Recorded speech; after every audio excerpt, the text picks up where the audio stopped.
Assalamualaikum warahmatullahi wabarakatuh. Perkenalkan, di sini nama saya Yolanda Syafitri Amroni, NPM 191111002330. Di sini saya akan mempresentasikan tentang pendekatan, strategi, metode, dan teknik pembelajaran.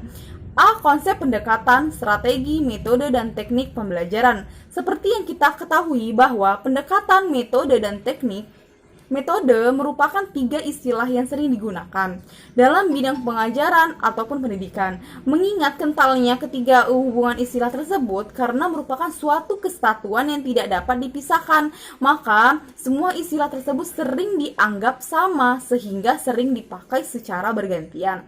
Baiklah teman-teman, apakah kalian tahu apakah itu pendekatan, metode, strategi, maupun teknik pembelajaran?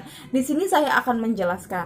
Baiklah teman-teman, untuk memperjelas pengertian tiga hal tersebut, Brown tahun 2001 halaman 15-16 menegaskan bahwa yang dimaksud dengan pendekatan adalah teori hakikat atau hakikat pembelajaran dan penerapan dalam ruang lingkup pendidikan.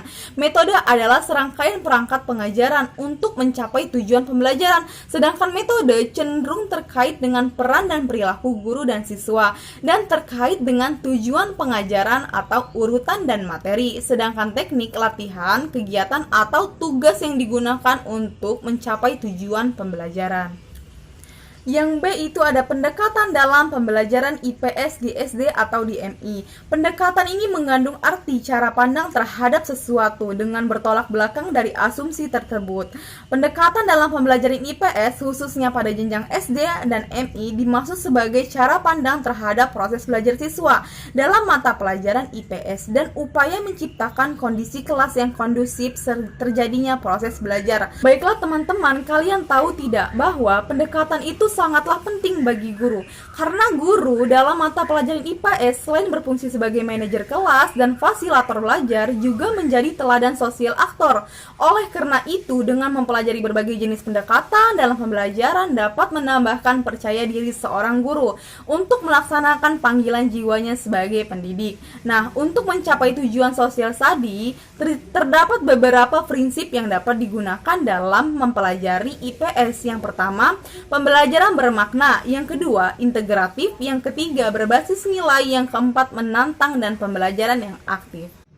Yang C itu ada strategi pembelajaran IPS di SD dan di MI, bahwa pembelajaran merupakan interaksi siswa dengan guru sebagai sumber belajar pada suatu sistem lingkungan belajar. Adapun berbagai jenis strategi pembelajaran dapat ditinjau dari proses pengolahan pesan, pihak pengolahan pesan, pengaturan guru, jumlah siswa, serta interaksi guru dan siswa.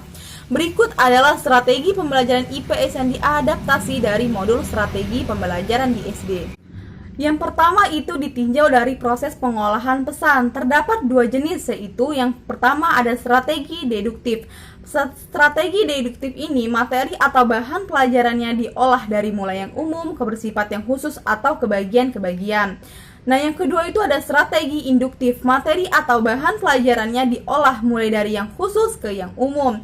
Nah, sedangkan yang kedua itu ada ditinjau dari pihak pengolah pesan. Itu ada dua, yaitu strategi pembelajaran ekspositoris, yaitu bahan atau materinya pembelajarannya diolah oleh guru, dan yang kedua itu ada strategi pembelajaran heuristik, bahan atau materinya diolah oleh siswa. Nah, yang ketiga itu ditinjau dari pertimbangan pengaturan guru, bahwa strategi ini terdapat dua jenis strategi pembelajaran, yaitu strategi pembelajaran seorang guru dan bergu. Terus yang keempat itu ada ditinjau dari pertimbangan jumlah siswa. Terdapat tiga strategi pembelajaran, yaitu strategi pembelajaran klasikal dan kelompok kecil dan individual. Yang kelima itu ada ditinjau dari pertimbangan interaksi guru dan siswa. Nah, ada dua, yaitu strategi pembelajaran tatap muka dan strategi pembelajaran melalui media.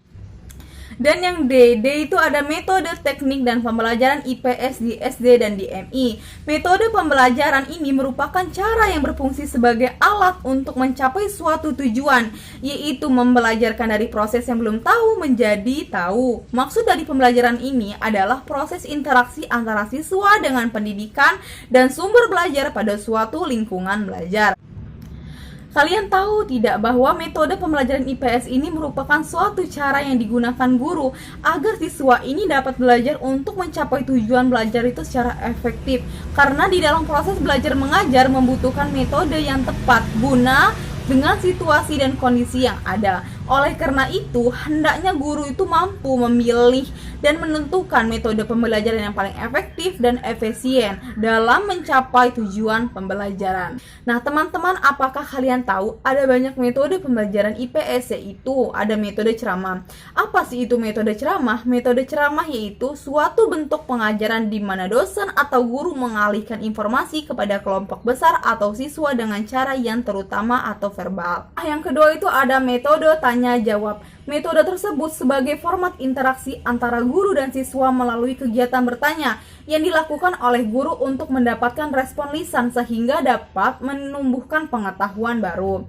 Nah, yang ketiga itu ada metode diskusi atau masyarakat. Nah, suatu cara penyajian materi pelajaran di mana siswa itu dibedakan kepada suatu masalah baik berupa pertanyaan maupun berupa pertanyaan yang bersifat problematika untuk dibahas atau dipecahkan oleh siswa secara bersama. Baiklah, sekian presentasi saya hari ini tentang pendekatan strategi, metode, dan teknik pembelajaran. Saya akhiri. Wassalamualaikum warahmatullahi wabarakatuh.